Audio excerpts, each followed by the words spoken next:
حضور اکرم صلی اللہ علیہ وسلم کی مدنی زندگی سورۃ توبہ میں ہجرت مدینہ کی طرف اشارہ کیا گیا ہے۔ حضور اکرم صلی اللہ علیہ وسلم نے مدینہ منورہ کی طرف ہجرت کی اور وہاں آزادی سے اسلامی ریاست کا قیام عمل میں لایا۔ یہ تاریخ اسلام کا پہلا واقعہ ہے جس کی وجہ سے اسلام کی اشاعت میں اضافہ ہوا۔ ہجرت مدینہ کے کچھ وجوہات نیچے آپ کو بیان کی جاتی ہیں کہ قریش مکہ کو یہ بات پسند نہ تھی کہ اشاعت اسلام میں ترقی ہو، مسلمانوں کی تعداد میں اضافہ ہو۔ قریش مکہ حضور عروج اسلام کو اپنی مذہبی اور سیاسی برتری کے لیے بہت بڑا خطرہ تصور کرتے تھے۔ قریش مکہ کی اکثریت توحید سے انکار اور بت پرستی پر اصرار کرتی تھی، اس لیے وہ ہر حال میں اسلام کی دعوت حق کو کچلنے کے درپے تھے۔ چونکہ بت پرستی ان کی گھٹی میں شامل تھی، اس لیے وہ بت پرستی کو چھوڑ کر کسی بھی صورت میں یہ مکہ کی بات نہیں تھے۔ حضور کرم صلی اللہ علیہ وسلم پر ظلم و ستم۔ قریش مکہ نے نہ صرف دین اسلام کو جھٹلایا بلکہ انہوں نے اسلام کو جڑ سے ختم کرنے کا فیصلہ کر لیا تھا۔ وہ نہیں چاہتے تھے کہ اسلام کو ترقی نصیب ہو۔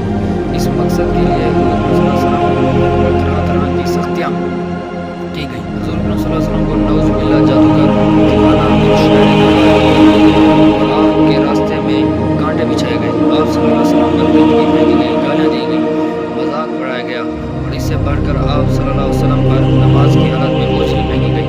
آپ صلی اللہ علیہ وسلم کے پورے خاندان کو 3 سال تک شیب ابی طالب میں بھوک اور پیاس کی حالت میں رہنا پڑا۔ صحابہ کرام رضی اللہ تعالیٰ عنہ پر ظلم و ستم۔ کفار مکہ نے نہ صرف حضور صلی اللہ علیہ وسلم کو تکلیف پہنچائی بلکہ انہوں نے مسلمانوں پر بھی طرح طرح کے ظلم ڈھائے۔ آپ صلی اللہ علیہ وسلم کے صحابہ کرام پر ظلم کے پہاڑ توڑے گئے۔ ان لوگوں میں خاص طور پر حضرت بلال حبشی، حضرت خباب رضی اللہ تعالیٰ عنہ، حضرت عمار رضی اللہ تعالیٰ عنہ، حضرت یاسر رضی اللہ تعالیٰ عنہ، حضرت صہیب رومی، حضرت عثمان، حضرت معصب بن عمیر وغیرہ شامل تھے۔ ان کے ساتھ مار پیٹ کی جاتی تھی، تپتی ہوئی گرم ریت پر لٹایا جاتا۔ حضرت بلال کو ان کا آقا دہکتے ہوئے کوئلوں پر لٹاتا۔ آپ رضی اللہ تعالیٰ عنہ کے جسم میں گڑھے پڑے ہوئے تھے لیکن وہ احد احد کی ہی کہتے رہتے تھے۔ ہجرت حبشہ کی مثال۔ ہجرت حبشہ کا تجربہ اس لحاظ سے بھی فائدہ مند ثابت ہوا کیونکہ وہاں پر مسلمان مکہ سے دور رہ کر آزاد ناک زندگی گزار رہے تھے۔ اہل مدینہ کی دعوت۔ جب اہل مدینہ کو اس بات کا علم ہوا کہ قریش مکہ حضور صلی اللہ علیہ وسلم اور صحابہ کرام پر ظلم و ستم کر رہے ہیں اور اسلام کے راستے میں رکاوٹ بن رہے ہیں، تو حضور صلی اللہ علیہ وسلم کو مدینہ تشریف لانے کی دعوت دی۔ مدینہ کی آب و ہوا کا مؤثر ہونا۔ مکہ مکرمہ کا زیادہ تر علاقہ پہاڑی اور آب و ہوا بھی گرم اور خشک تھی۔ اس کے مقابلے میں مدینہ کی آب و ہوا معتدل تھی اور پیداوار کے لحاظ سے بھی مدینہ زیادہ بہتر تھا، لہٰذا اسے بھی ہجرت کا ایک سبب کہہ سکتے ہیں۔ مدینہ کی دفاعی حیثیت۔ مکہ کی نسبت دفاعی لحاظ سے مدینہ زیادہ محفوظ تھا اور اس کے 2 اطراف میں پہاڑ اور ایک طرف نخلستان تھا۔ غزوہ احزاب کے موقع پر مسلمانوں نے اس دفاعی حیثیت کا خوب فائدہ اٹھایا۔ مدینہ میں داخل ہونے کا سیدھا اور آسان راستہ ایک ہی طرف تھا۔ اس طرف مسلمانوں نے خندق کھود لی اور اس طرح دفاعی جنگ لڑی۔ مدینہ کی تجارت کی اگر ہم بات کریں تو مدینہ کی تجارت میں بہت بڑی اہمیت حاصل ہے مسلمانوں کو، تو اس میں ہم بات کرتے ہیں کہ مدینہ تجارتی لحاظ سے بھی اہم مقام تھا۔ شام کے تجارتی راستے مدینہ سے ہی گزرتے تھے۔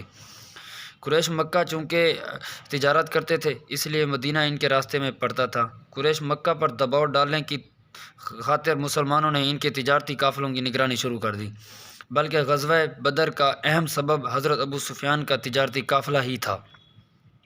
اہل مدینہ کا اسلام قبول کرنا۔ مدینہ کے لوگ ہر سال حج کرنے کے لیے مکہ آتے تھے تو حضور صلی اللہ علیہ وسلم ان کے قافلوں میں تشریف لے جاتے اور انہیں تبلیغ کرتے تھے۔ ان کی وجہ سے سفر طیف کے بعد مدینہ سے سوید بن صامت، ایاس بن معاذ اور ابو ذر غفاری نے اسلام قبول کر لیا۔ نبوت کے 12ویں سال عقبہ کے مقام پر حضور صلی اللہ علیہ وسلم سے 12 آدمیوں نے بیعت کی جسے بیعت العقبہ اولیٰ کہتے ہیں، اور ان کے ساتھ معصب بن عمیر کو بھیجا گیا۔ اگلے سال 75 آدمی عقبہ کے مقام پر ایمان لائے۔ ابو طالب اور حضرت ختیجہ کی وفات۔ مکہ میں حضرت ختیجہ اور ابو طالب جو کہ حضور اکرم صلی اللہ علیہ وسلم کی پشت پناہ اور غم خوار تھے، وہ اس دنیا سے رخصت ہو چکے تھے، اور اب بنو ہاشم کی سرداری ابو لہب کو ملی تھی جو کہ حضور اکرم صلی اللہ علیہ وسلم کا بدترین دشمن تھا، اور ان حالات میں حضور اکرم صلی اللہ علیہ وسلم کا مکے میں رہنا بہت مشکل تھا۔ قریش مکہ کا منصوبہ۔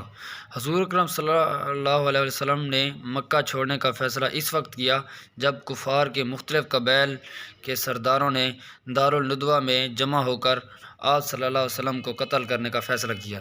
بیت العقبہ اولا اور ثانیہ کے بعد مسلمانوں کی تعداد میں اضافہ ہوا اور مدینہ میں اسلام کی شعاعیں دیکھ کر کفار مکہ بہت برہم ہوئے۔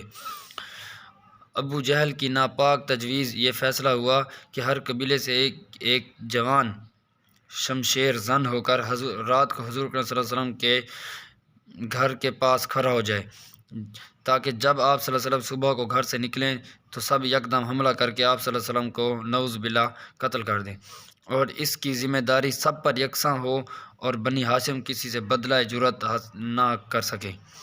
حکم خداوندی۔ ہجرت کی آخری رات وجہ حکم الہی تھا۔ سورۃ عنکبوت اور بنی اسرائیل میں اللہ پاک نے ہجرت کی طرف واضح اشارہ کر دیا تھا۔ صحابہ کرام ہجرت فرما چکے تھے۔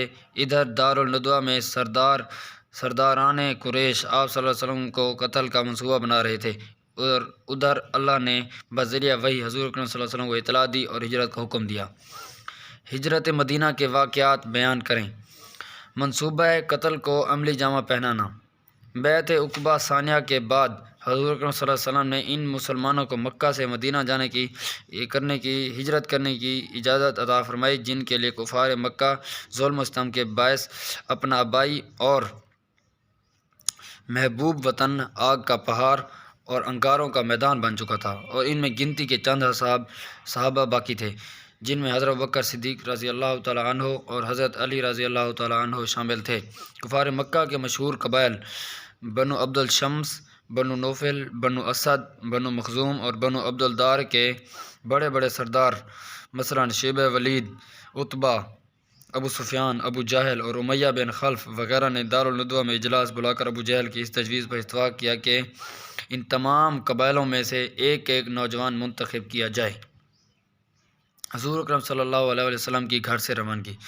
ان تمام قبائلوں کے منتخب آدمیوں نے حضور اکرم صلی اللہ علیہ وسلم کے گھر کا رات کو محاصرہ کر لیا تاکہ جب حضور اکرم صلی اللہ علیہ وسلم صبح کی نماز کے لیے باہر نکلیں تو یہ حضور اکرم صلی اللہ علیہ وسلم کو معاذ اللہ قتل کر دیں۔ حضور اکرم صلی اللہ علیہ وسلم کو بذریعہ وحی اطلاع دے دی تھی کہ آج رات گھر پر قیام نہ کریں۔ اب حضور اکرم صلی اللہ علیہ وسلم نے حضرت علی سے فرمایا، تم میرے بستر پر میری چادر لے کر سو جاؤ اور فکر نہ کرنا، دشمن تمہارا کچھ بھی نہ بگاڑ سکیں گے۔ آپ صلی اللہ علیہ وسلم نے یہ فرمایا اور سورۃ یاسین پڑھتے ہوئے باہر تشریف لے گئے اور کسی کو خبر تک نہ ہوئی۔ غار ثور میں قیام۔ حضور اکرم صلی اللہ علیہ وسلم اپنے گھر سے نکل کر اپنے پیارے رفیق حضرت ابوبکر صدیق کے گھر تشریف لے گئے۔ وہاں سے آپ صلی اللہ علیہ وسلم نے سفر کے لیے کچھ ضروری سامان لیا اور اسی رات دونوں بزرگوار مکہ سے تقریباً 3 میل دور ایک غار میں پہنچ گئے۔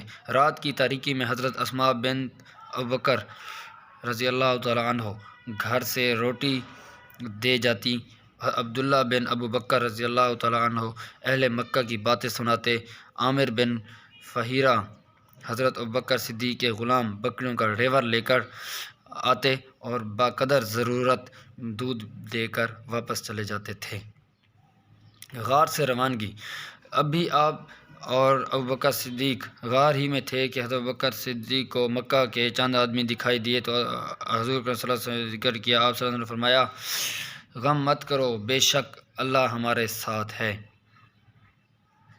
اللہ تعالیٰ کی قدرت دیکھیے کہ غار کے منہ پر مکڑی نے جالا بن رکھا تھا اور بعض روایات میں ہے کہ اس جالے میں کسی پرندے نے انڈا بھی دے رکھا تھا، اور اس وجہ سے کسی کو شک شبہ نہ ہوا کہ غار کے اندر بھی کوئی داخل ہو سکتا ہے۔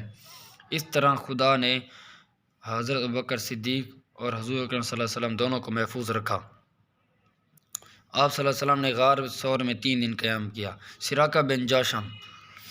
کفار نے حضور اکرم صلی اللہ علیہ وسلم گرفتار کرنے والے کو 100 اونٹ انعام دینے کا وعدہ کیا۔ سراقہ بن جاشم نے 100 اونٹ کے لالچ میں حضور صلی اللہ علیہ وسلم نے تعاقب کیا۔ ابھی آپ آدھے راستے میں ہی تھے کہ اس کی نظر آپ پر پڑی۔